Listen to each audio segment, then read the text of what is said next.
Lembrou, tá certo. Seu amor tá aqui dormindo. Só ainda mais 200 pessoas. Família? 85 não, 82. Mas é safado. Como vai a esposa? Não lembro o número. Dia da esposa? Não lembro o número, dizendo esposa. Também. É melhor não falar. É, que tomou uma xícara de café na boca para tomar quentinho. Não, vou mandar para seu pai, para ele fazer segunda-feira. Mas ele já aboliu o cerimonialista, não pode...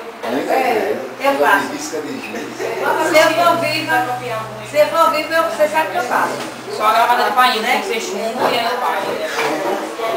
Eu faço. Eu faço. Faço tudo se você quiser. Viu? Tá.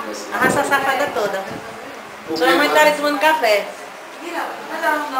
É, mas a dele vai. Ei, tá aqui dormindo. O meu... Eu nem sei que eu não vi a comida que o Beto botou, mas tinha muita coisa, outras coisas. E a filha bota se quiser. Eu não, meu filho, não como nada.